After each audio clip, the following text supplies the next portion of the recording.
Informativo Católico. Ustedes recuerdan que tal vez hace unos meses o años, yo creo que fue como simultáneo por la misma época, finales de 2022, comienzos de 2023, del fallecimiento de Benedicto XVI.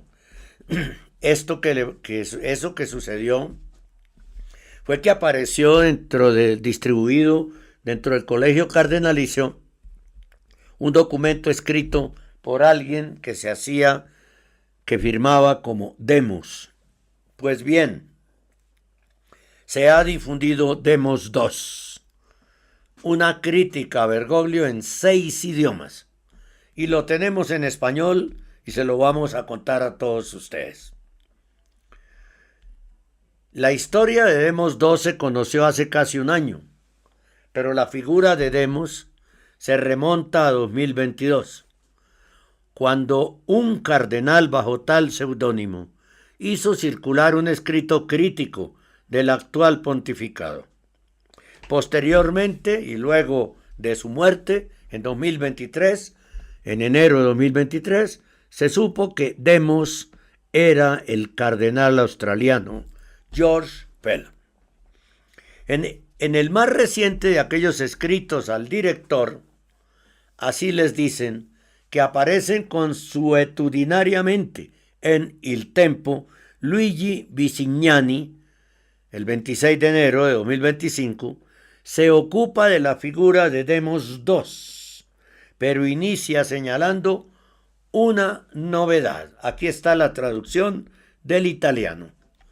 Una pluma agita el Vaticano. Se firma Demos, como si dijera somos muchos. Sin embargo, o sea, en plural. Sin embargo, parece que la casa está casi terminada. Casa con Z de cacería.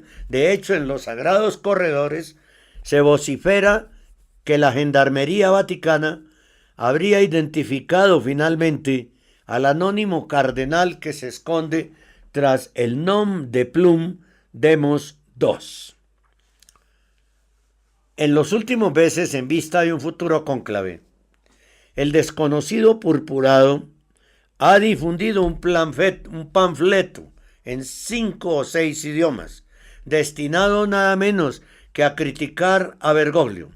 Sin embargo, el objetivo de las autoridades pontificias no es solo sellar este capítulo, en un momento en el cual al interior de la Iglesia crecen siempre las protestas cada vez más severas contra el actual pontificado, sino también bloquear una probable próxima salida de un Demos 3.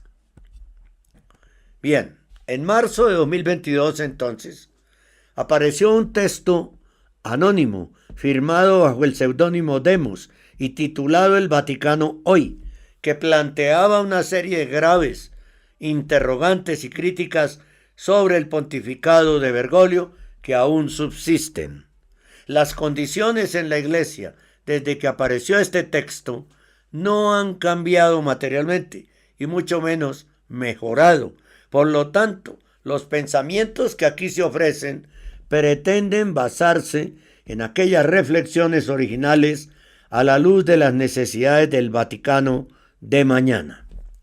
Los últimos años de un gobierno, de un pontificado, de cualquier pontificado, el de Bergoglio no lo es, son el momento de evaluar la situación de la Iglesia en el presente y las necesidades de la Iglesia y de sus fieles en el futuro. Está claro que los puntos fuertes del pontificado de Bergoglio son su insistencia en la compasión hacia los débiles, el acercamiento a los pobres y marginados, la preocupación por la dignidad de la creación y las cuestiones medioambientales que se derivan de ella, y los esfuerzos por acompañar a los que sufren y están alienados en sus cargas. ¿Sí? Con todo el respeto de quien escribe esto, pues no estamos de acuerdo. Los puntos fuertes del pontificado de Bergoglio es acabar la Iglesia en todos sus aspectos. y entregársela a la masonería en bandeja de plata. Esa es todo lo que señalan ahí es pura retórica comunista prestada o llevada por Bergoglio a la iglesia, ¿no? Sus defectos son igualmente obvios. Un estilo de gobierno autocrático, es un tirano, es un dictador, a veces llegando a parecer vengativo. Parecer no, es que lo es. ¿Por qué le tienen tanto miedo al escribir? Un descuido en cuestiones de derecho, intolerancia incluso frente al desacuerdo respetuoso y lo que es más grave, un estilo persistente de ambigüedad en cuestiones de fe y moral que causa confusión entre los fieles. Pues sí, puede haber algunos confundidos y otros que no estamos confundidos, porque conocemos, nos preocupamos durante casi 50 años a conocer la fe y la moral católica. Entonces, por eso no nos puede confundir. Decir que es que pobrecitos, están confundidos los católicos, sí, habrá muchos, pero eso es delegar el mal en una consecuencia que aprovecha Bergoglio. El mal está en Bergoglio. La confusión hace mal, pero están confundidos porque ni en las parroquias, ni en los grupos de oración, ni los obispos, ni los cardenales jamás han hablado con absoluta claridad. Los papas sí, pero borran todo y hacen olvidar todo con frasecitas preparadas por el marketing publicitario. Un estilo persistente de ambigüedad en cuestiones de fe y moral que causa confusión entre los fieles. No, es que ambigüedad no es decir con tanta claridad como lo dice Bergoglio, que de la cintura para abajo no se peca. Eso no es ambiguo, eso es absolutamente concreto. Y esa confusión genera división y conflicto, mina la confianza en la palabra de Dios, debilita el testimonio evangélico, no quiere cambiar el sentido de todos los pasajes bíblicos. Eso no es que posiblemente, no, es absolutamente concreto, porque en un pasaje bíblico se basó para afirmar falsamente que por las venas de Jesús corre sangre pagana, para tratar peyorativamente a la Santísima Virgen, para dar a entender que Jesús es como lo quiere la nueva era y la masonería, un iluminado más, y no es la segunda persona de la Santísima Trinidad, como es Padre, Hijo, Espíritu Santo. La tarea del próximo pontificado debe ser, por tanto, la de recuperar y restablecer verdades que se han ido lentamente oscureciendo o perdiendo entre muchos cristianos. Estas incluyen, pero no se limitan, a aspectos tan básicos como los siguientes. A. Que nadie se salva sino por Jesucristo y solo por Él, como Él mismo lo declaró. Y Él es el camino, la verdad y la vida. B. Que Dios es misericordioso, pero también justo, y está íntimamente interesado en cada vida humana. Él perdona, pero también nos pide cuentas. Él es, a la vez, Salvador y juez. Misericordia y justicia. No hay misericordia de Dios sin justicia divina. No hay justicia divina sin misericordia de Dios. Van juntas. C. El hombre es una criatura de Dios, no una invención propia, una criatura no meramente emotiva y con apetitos, sino también con intelecto, libre albedrío y un destino eterno, y no como pretende Bergoglio, imponer todo lo que le provoca. D. Existen verdades objetivas inmutables sobre el mundo y la naturaleza humana, que pueden conocerse mediante la divina revelación y el ejercicio de la razón. E. La palabra de Dios, recogida en las Escrituras, es fiable y tiene fuerza permanente. F. El pecado es real y sus efectos son letales. El pecado es real y sus efectos son letales. No como dice Bergoglio. Che, nada de lo que pase de la cintura para abajo es pecado. Así hablan los depravados. G. La Iglesia tiene tanto la autoridad como el deber de hacer discípulos a todas las naciones.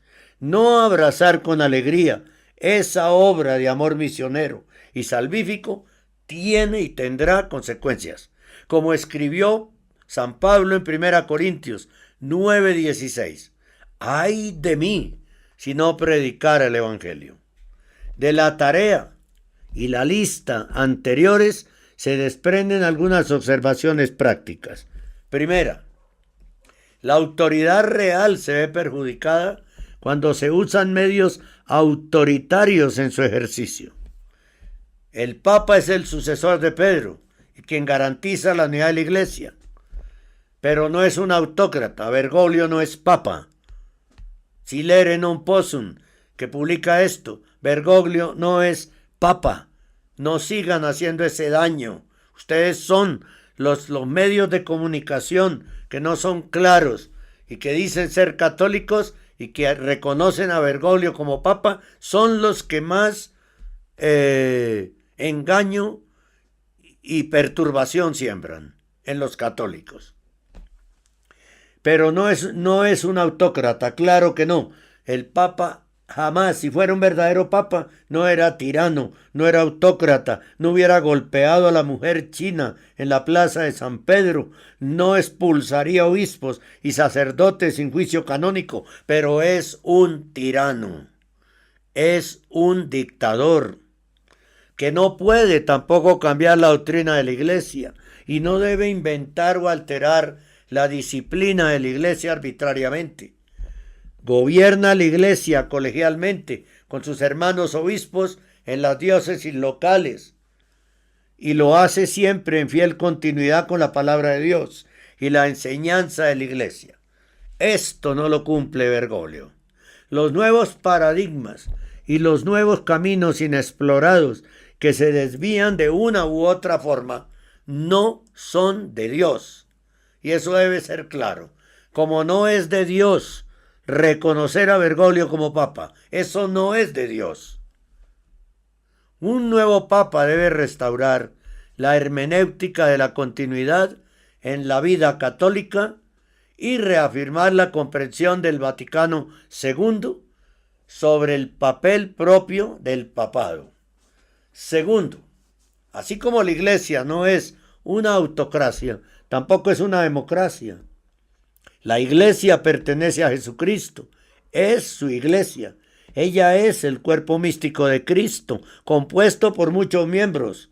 No tenemos autoridad para adaptar sus enseñanzas, para que encajen mejor en el mundo. Además, el Sensum Fidelium católico no es una cuestión de encuestas de opinión, ni siquiera la opinión de una mayoría bautizada. Solo se deriva de aquellos que creen genuinamente, mucho menos de una encuesta, perdón que me devuelva, de opinión en la que participe gente de otras religiones que no son católicos. Me refiero al sínodo. Solo se deriva de aquellos que creen genuinamente. El Sensus Fidelium católico solo se deriva de aquellos que creen genuinamente y practican activamente, o al menos buscan con sinceridad, practicar la fe y las enseñanzas de la Iglesia. Tercero, la ambigüedad no es evangélica ni acogedora, más bien engendra dudas y alimenta impulsos cismáticos. La Iglesia es una comunidad, no solo de palabra y sacramento, sino también de credo. Lo que creemos contribuye a definirnos y a sostenernos.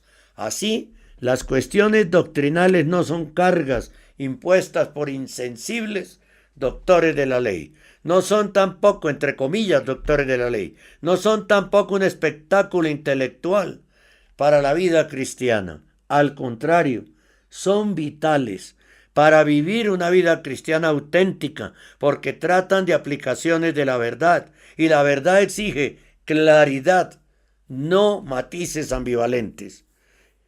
Y Bergoglio no es claro. Desde el principio, el gobierno actual de la Iglesia, porque repito, no es pontificado porque Bergoglio no es papa, es un usurpador de la silla de Pedro, se ha resistido a la fuerza evangélica y a la claridad intelectual de sus predecesores inmediatos. El desmantelamiento y reutilización del Instituto Juan Pablo II de Roma y la marginación de textos como Veritatis Splendor, que sugieren una elevación de la compasión y la emoción a expensas de la razón, la justicia y la verdad. Para una comunidad de fe, esto es insano y profundamente peligroso. Cuarto, la Iglesia Católica, además de palabra, sacramento y credo, es también una comunidad de derecho. El derecho canónico ordena la vida de la Iglesia, armoniza sus instituciones y procedimientos y garantiza los derechos de los creyentes, porque usted y yo también tenemos derechos en la Iglesia. No son solo deberes y no tenemos por qué obedecer a nadie, ni a sacerdotes, ni a monseñores, ni a diáconos, ni a obispos, ni a arzobispos, ni cardenales, ni al papa si están en error. Peor si no es papa. Entre las marcas del actual pontificado está su excesiva confianza en el motu propio como herramienta de gobierno y una despreocupación general y aversión por los detalles canónicos. Hay un abuso terrible del motu propio, yo lo vengo diciendo hace muchos años. Así como los dictadores gobiernan por decretos, Bergoglio está gobernando por motu propio. Una vez más, como ocurre con la ambigüedad de la doctrina, el desprecio por el derecho canónico y el procedimiento canónico adecuado socava la confianza en la pureza de la misión de la Iglesia. Quinto, la Iglesia, como tan bellamente la describió Juan 23, es Mater et Magistra, la madre y maestra de la humanidad, no su obediente seguidora, la defensora del hombre como sujeto de la historia, no su objeto. Ella es la esposa de Cristo, su naturaleza es personal, sobrenatural e íntima, no meramente institucional. Ella nunca puede ser reducida a un sistema flexible de ética o a un análisis y remodelación sociológica para adaptarla a los instintos y apetitos y confusiones sexuales de una época. Uno de los principales defectos del actual gobierno de la Iglesia es su alejamiento de la teología del cuerpo convincente y su falta de una atractiva antropología cristiana.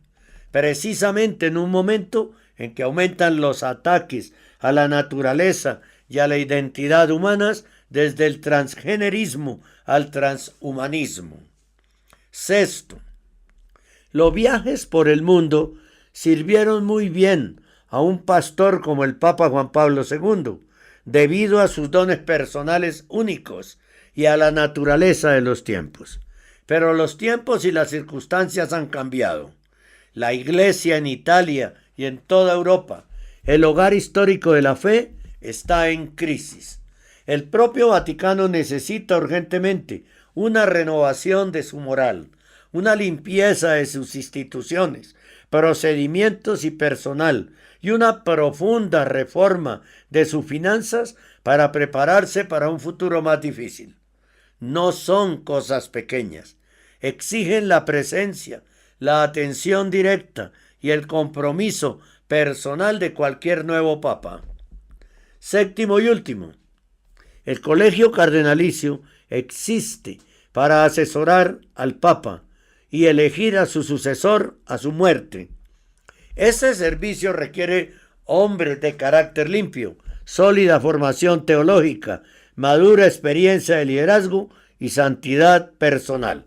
No lo hay en este momento en el colegio cardenalicio.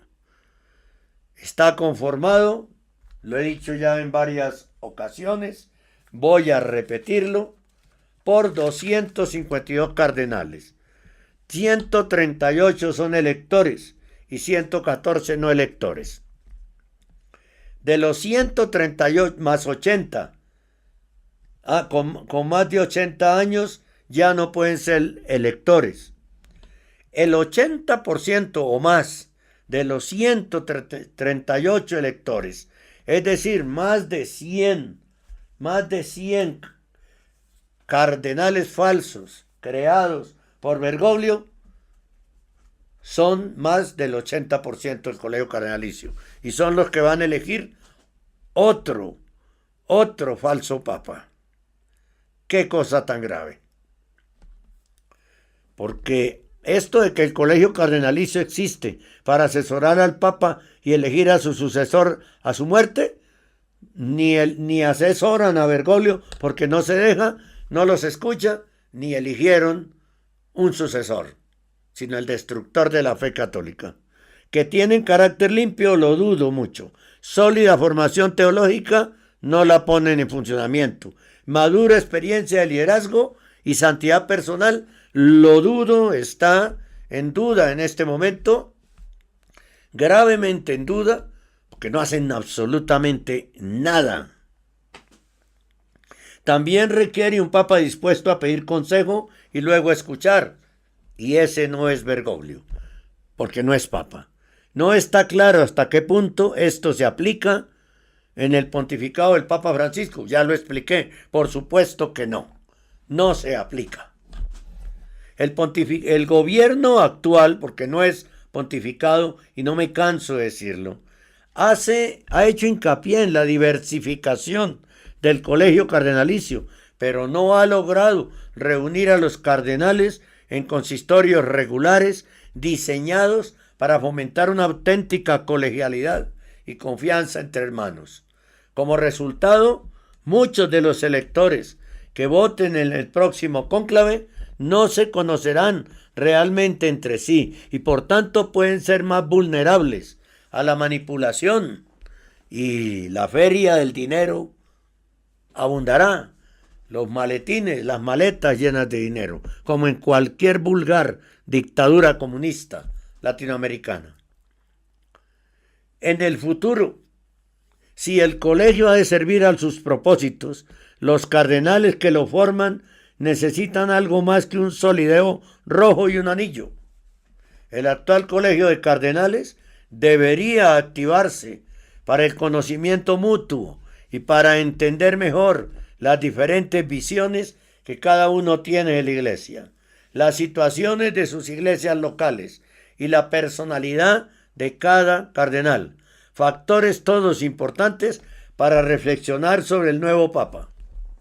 Si usted, dicen los políticos en Colombia, si usted quiere que una organización no funcione, nombre un comité. ¿No? ¿Y qué es el Consejo de Cardenales? Un comité para no consultar al resto de cardenales, nunca, para ignorarlos. ¿Sí? Para eso es el Consejo de Cardenales. Eliminó casi todo el consejo, el colegio cardenalicio, creando un consejo de cardenales, que tampoco los escucha, o los escucha en la medida que sean de sus propias ideas, que fue lo que hizo para escogerlos. Ustedes se preguntarán con razón, ¿por qué es anónimo este texto? No era sumorum non, bueno, eso, non possum, no. Es de Demos II, el documento, que le falta mucha fuerza, porque arrancar de reconocer a Bergoglio como papa es un mal arranque, un mal comienzo. Ustedes se preguntarán, con razón, ¿por qué es anónimo este texto? La respuesta debería ser evidente para todo aquel que conozca el tenor del ambiente romano actual. La sinceridad no es bienvenida y sus consecuencias pueden ser incómodas. Y sin embargo, estas reflexiones podrían continuar durante muchas más páginas, señalando especialmente la fuerte dependencia del actual gobierno en la Compañía de Jesús, la reciente problemática actuación del cardenal Fernández, del Dicasterio para la Doctrina de la Fe y el surgimiento de una pequeña oligarquía de confidentes con excesiva influencia dentro del Vaticano. Todo ello a pesar de las supuestas pretensiones descentralizadoras de la sinodalidad, entre otras cosas. Precisamente por estas cuestiones, las advertencias aquí apuntadas pueden ser útiles en los próximos meses.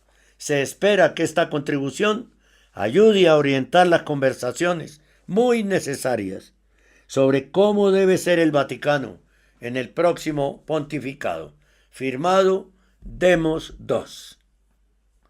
Lo que debemos buscar y esperar es un verdadero papa según las verdaderas y reales necesidades de Cristo, de la Iglesia y de todos nosotros, ¿no? Pero ojalá suceda, ¿no? Despedimos el boletín extraordinario de noticias y damos los titulares que vienen a continuación. Despedida, boletín extraordinario.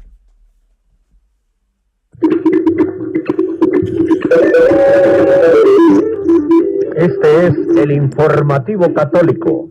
Radio Rosa Mística Colombia.com ha presentado un boletín extraordinario de noticias del informativo católico. Este es el informativo católico.